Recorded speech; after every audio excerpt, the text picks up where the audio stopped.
Une victoire de grande valeur face à l'Espagnol. Xavi Alonso décrypte les clés du succès pour Real Madrid TV et Radio Estadio Onda Cero. Bonjour à tous les Madridistas. Ce samedi 20 septembre 2025, le Real Madrid a signé une victoire précieuse et convaincante face à un RCD espagnol en grande forme, consolidant ainsi sa position de leader en Liga avec une 5e victoire consécutive 2-0.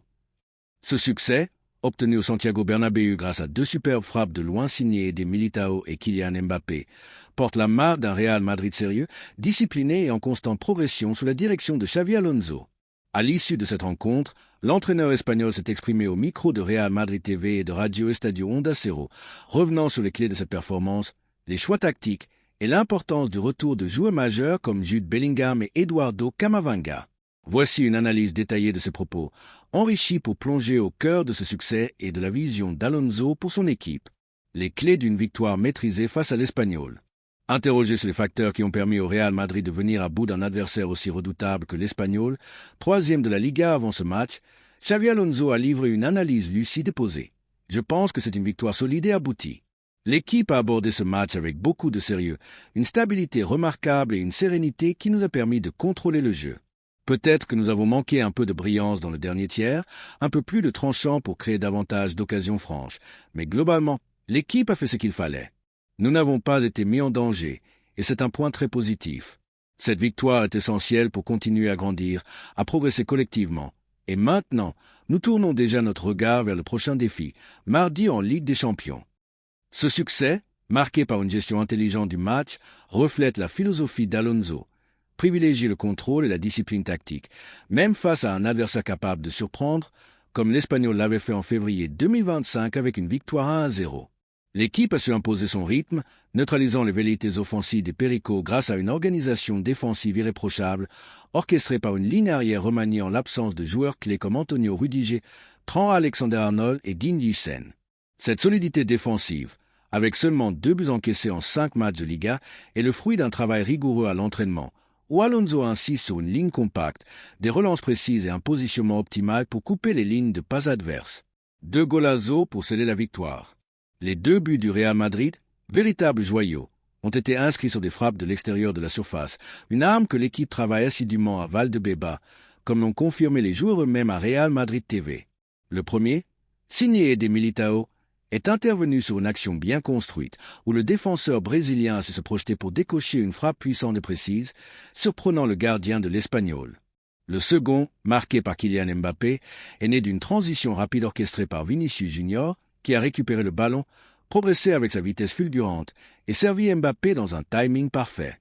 Ce dernier, avec son sang-froid habituel, a ajusté une frappe imparable pour sceller le score à 2-0. Interrogé sur ces 2 réalisations, Alonso a expliqué « Face à des blocs bas, comme celui de l'Espagnol aujourd'hui, il est crucial de savoir tirer de loin quand les espaces se resserrent. Il faut faire circuler le ballon rapidement, trouver les bonnes positions et oser prendre sa chance. » Le but de Militao est un exemple parfait, une frappe bien placée après une progression collective. Quant à celui de Kylian, il résulte d'une transition magnifiquement menée. Vinicius a fait un travail exceptionnel pour récupérer et amener le ballon. Il a fait le bon choix au bon moment, et Kylian a conclu avec brio. Ce sont des gestes qui montrent que nous avançons, que nous progressons dans notre jeu. Il faut continuer sur cette voie, mais ces 2 buts sont des signaux encourageants de notre capacité à trouver des solutions variées. Ces 2 golazos, comme l'a qualifié Real Madrid TV, témoignent de la polyvalence offensive de l'équipe, capable de marquer dans des contextes différents. Une frappe de loin d'un défenseur et une transition éclair menée par 2 stars brésiliennes et françaises. Ce mélange de puissance et de créativité est au cœur du projet d'Alonso, qui cherche à diversifier les armes offensives du Real Madrid pour déstabiliser tout type d'adversaire. Une animation offensive audacieuse avec 4 attaquants.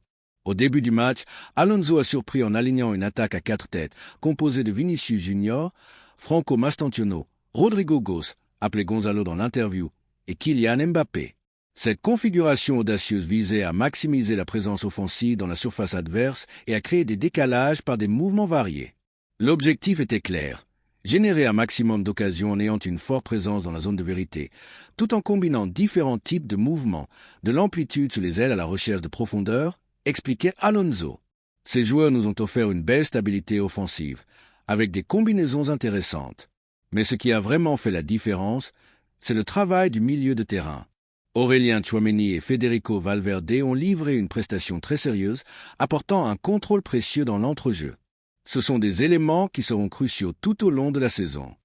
Cette animation offensive, bien que parfois perfectible dans le dernier geste, a permis au Real Madrid de dominer la possession et de maintenir une pression constante sur la défense de l'Espagnol. Tchouaméni, avec sa capacité à récupérer les ballons et à orienter le jeu, et Valverde, véritable moteur avec son énergie et ses projections vers l'avant, ont formé un socle solide, permettant aux attaquants de s'exprimer librement. L'intégration de jeunes talents comme Franco Mastantuono, retenu par le club pour ce match au détriment de la Coupe du Monde du Vin, montre également la confiance d'Alonso en ses jeunes joueurs pour assumer des responsabilités dans des matchs à enjeu. Le retour de Bellingham et Camavinga, une bouffée d'oxygène. Un autre moment fort de ce match a été le retour de deux joueurs clés, Jude Bellingham et Eduardo Camavinga, absents récemment en raison de blessures. Entrés en jeu en seconde période, les deux milieux ont apporté une dynamique nouvelle et renforcé l'équilibre de l'équipe. Interrogé sur l'importance de ce retour, Alonso n'a pas caché sa satisfaction. C'est une excellente nouvelle pour tout le monde. D'abord pour eux, car revenir après une blessure est toujours un moment spécial. Ensuite pour l'équipe, car leur présence renforce notre effectif. Et, bien sûr, pour moi, même si je ne vais pas me plaindre d'avoir trop d'options. Nous avons besoin de joueurs de leur calibre, des joueurs de classe mondiale, surtout avec le calendrier chargé qui nous attend. Leur retour nous donne plus de solutions, plus de flexibilité, et c'est fondamental pour la suite. Le retour de Bellingham, avec sa vision et son impact dans les deux surfaces, et de Camavinga, avec sa polyvalence et son intensité, est un signal fort pour les semaines à venir, notamment avec un match de Ligue des Champions prévu mardi. Ces deux joueurs, piliers du projet d'Alonso, permettront au Real Madrid de gérer plus efficacement les rotations dans un calendrier dense, tout en maintenant un niveau de performance élevé. Une victoire solide, mais sans excès de brillance. En s'adressant à Radio Estadio Onda Cero, Alonso a souligné le caractère maîtrisé de cette victoire. C'était une victoire plus solide que spectaculaire, mais ce sont des victoires qui comptent. Comme l'a bien dit Alberto, on a eu plus de contrôle que lors de certains matchs précédents, moins de chaos. On n'a pas été mis sous pression par des situations stressantes, comme des expulsions ou des buts concédés.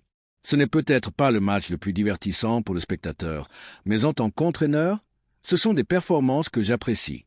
En seconde période, on a particulièrement bien géré le jeu après le 2-0. On a eu des occasions pour marquer un troisième but, mais l'essentiel était de rester solide et de sécuriser le résultat. Cette analyse reflète la philosophie d'Alonso, privilégier la stabilité et le contrôle, même au détriment d'un spectacle flamboyant. Cette approche, moins flamboyante que certaines performances passées du Real Madrid, est essentielle pour construire une équipe capable de performer sur la durée, dans un calendrier où chaque point compte. Le 2-0, consolidé en seconde période, a permis à l'équipe de gérer le match avec sérénité, évitant les erreurs qui auraient pu relancer l'Espagnol. Conclusion, un pas de plus vers l'excellence. Cette victoire face à l'Espagnol, bien que moins éclatante que certaines, est un jalon important dans le projet de Xavi Alonso. Elle démontre la capacité du Real Madrid à s'adapter à des absences majeures, à intégrer des jeunes talents et à maintenir une série de victoires impressionnantes.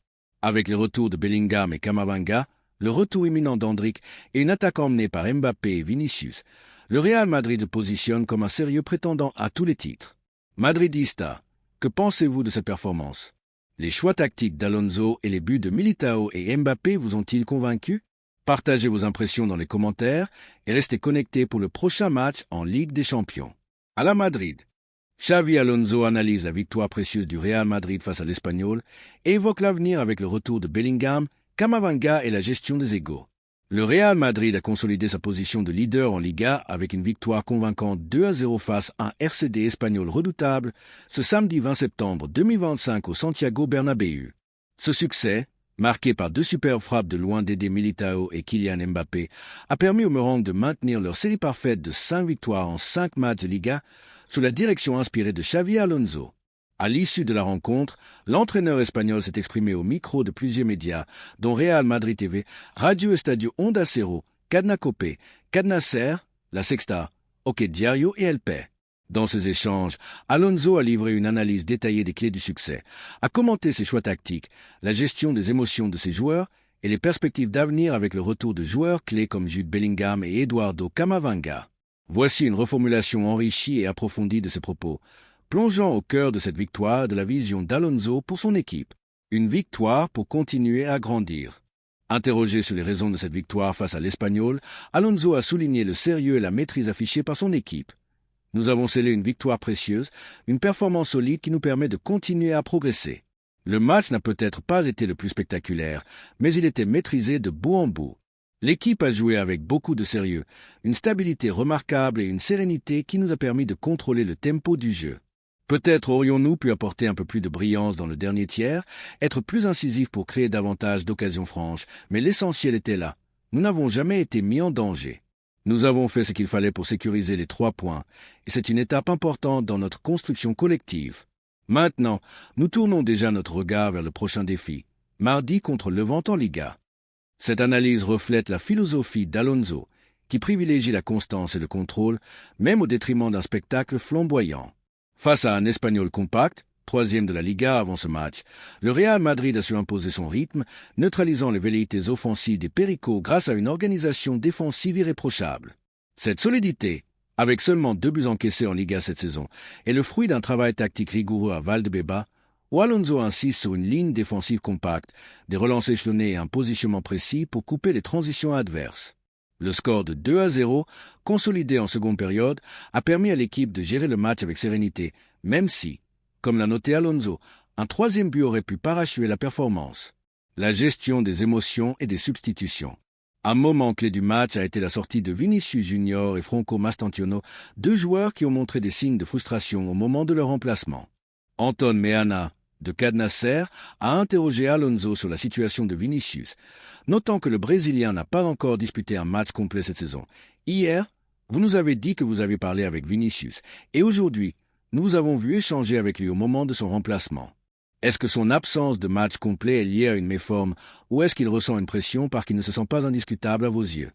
Alonso a répondu avec transparence, tout en défendant ses choix. Aujourd'hui, il ne lui a manqué que le but. Vinicius était dans un bon moment, peut-être même à son meilleur niveau dans le match, et j'aurais pu attendre un peu plus longtemps avant de le remplacer.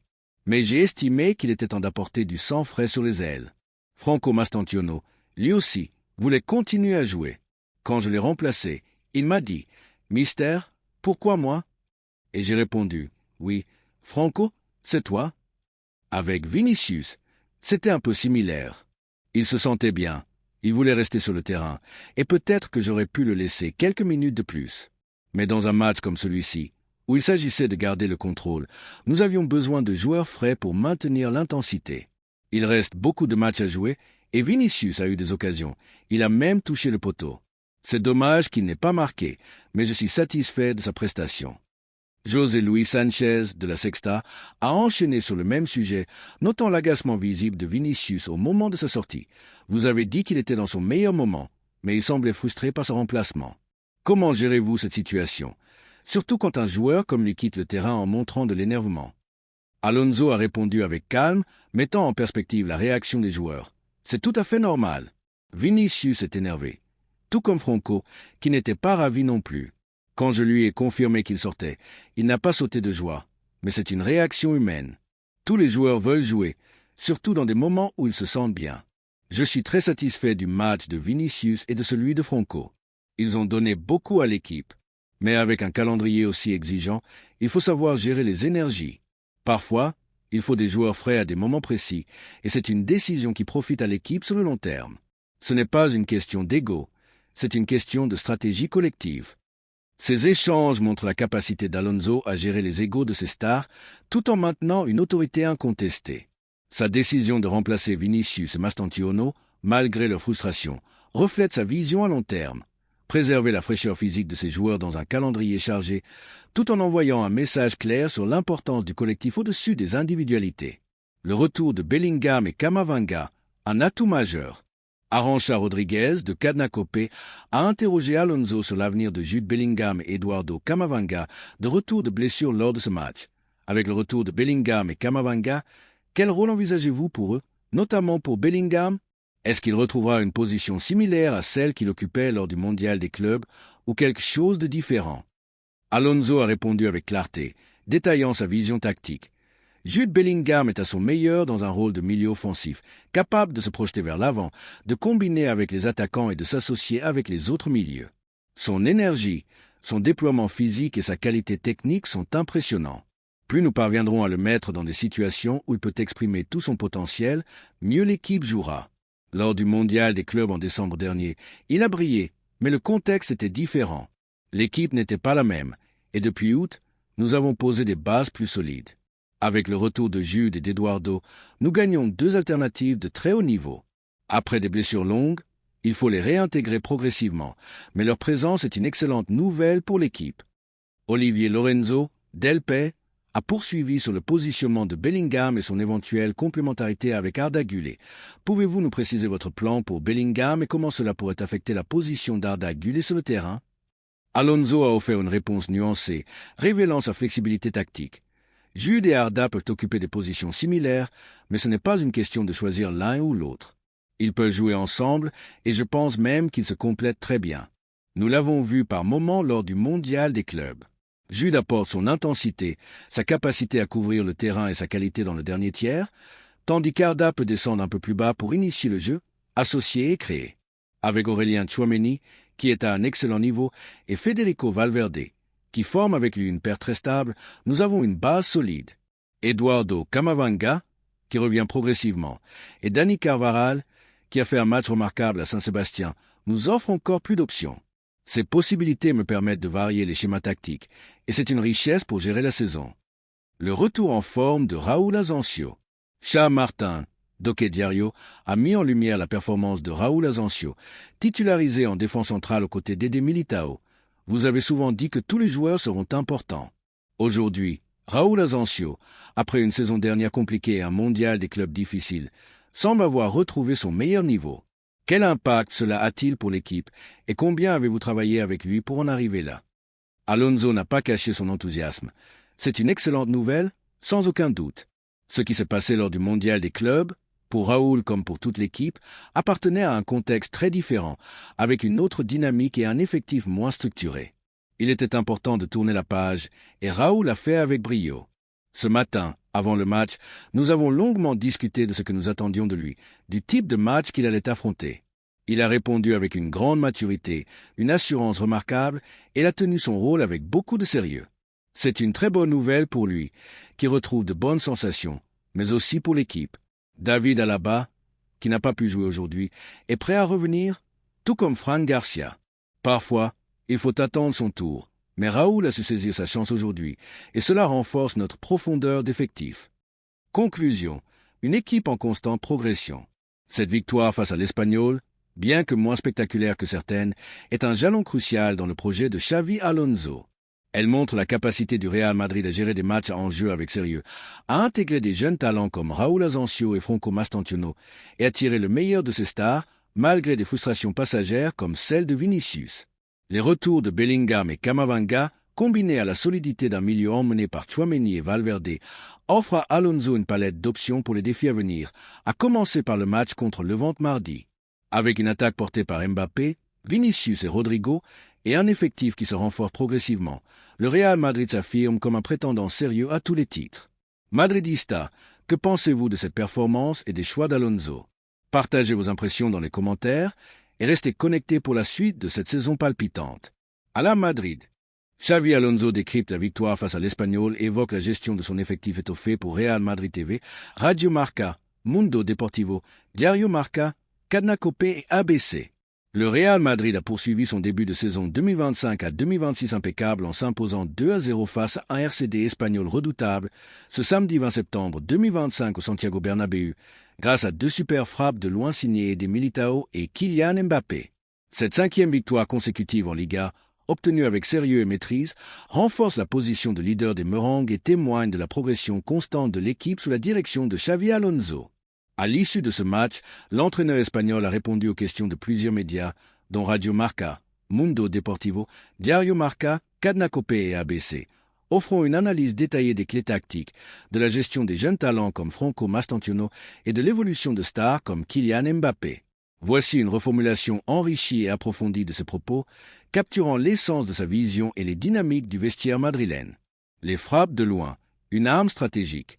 Carlos Vicente, de Radio Marca, a ouvert la discussion en soulignant la résolution du match par 2 tirs longue distance, un domaine où Alonso excellait en tant que joueur.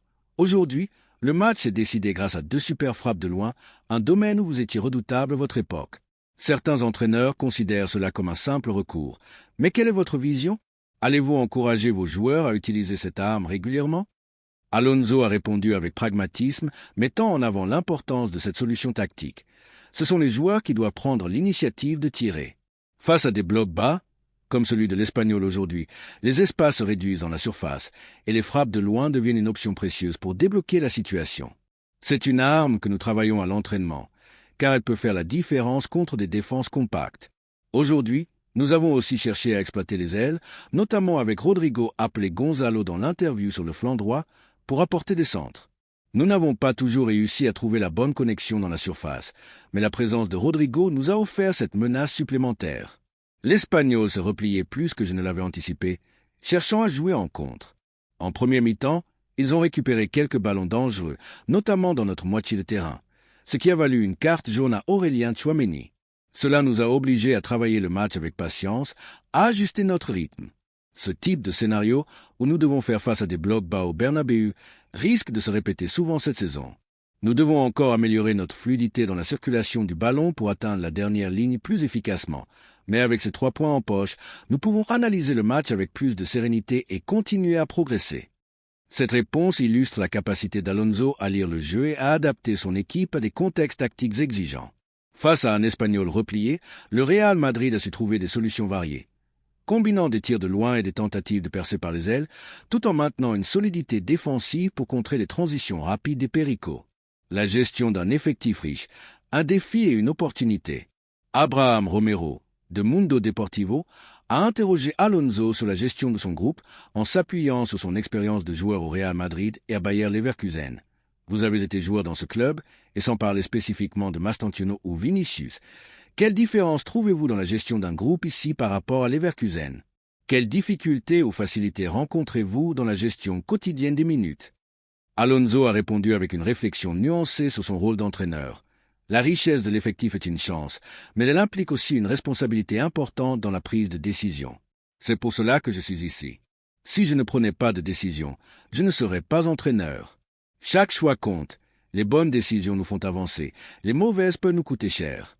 Mais l'essentiel est de savoir choisir le bon moment pour chaque joueur, de comprendre que la saison est longue. Aujourd'hui, nous avons disputé notre 5e match de Liga, le 6e de la saison, toutes compétitions confondues. Cela représente à peine 10 à 15% des matchs que nous jouerons cette année. Il est donc trop tôt pour tirer des conclusions définitives. Mon rôle est de m'assurer que chaque joueur comprenne qu'il y aura des moments pour briller, des minutes pour tout le monde, à condition de travailler dur et de rester patient. La gestion des égos et des attentes est un défi quotidien, mais c'est aussi ce qui rend ce poste passionnant. Au Real Madrid, avec un effectif aussi talentueux, les possibilités sont immenses, et c'est à moi de trouver l'équilibre pour tirer le meilleur de chaque joueur. Cette réponse met en lumière la maturité d'Alonso dans sa gestion d'un vestiaire rempli de stars et de jeunes talents. Contrairement à son expérience à Leverkusen, où l'effectif était moins étoffé, le Real Madrid exige une gestion fine des rotations et des égos, un défi qu'Alonso relève avec une approche stratégique et une communication claire. Franco Mastantuono, un talent précoce sous les projecteurs. José Luis Calderón, de Diario Marca, a abordé la question des jeunes joueurs en se concentrant sur Franco Mastantuono. Par le passé, les jeunes joueurs arrivant au Real Madrid devaient souvent attendre leur tour pour s'imposer. Pourtant, avec Mastantuono, vous lui donnez une importance et un rôle de protagoniste dès le départ. Qu'est-ce qui vous a convaincu de lui accorder autant de confiance si tôt? Alonso a expliqué sa décision avec conviction. Franco joue dans une position où nous avons besoin de son profil spécifique. C'est un joueur capable d'apporter de l'amplitude sur le terrain, de s'associer avec ses coéquipiers et de créer des décalages. D'un côté, nous avons des joueurs très verticaux, comme Vinicius ou Mbappé, qui attaquent les espaces avec explosivité. De l'autre, Franco offre une qualité différente, avec sa capacité à combiner, à temporiser et à apporter de la créativité. Tant qu'il performe à ce niveau, il jouera. Évidemment, il est encore jeune et il y aura des moments où il faudra être patient, où les choses prendront peut-être un peu plus de temps. Mais je le vois très bien, il est motivé, il a envie de marquer son premier but avec nous, et je suis convaincu que cela viendra naturellement.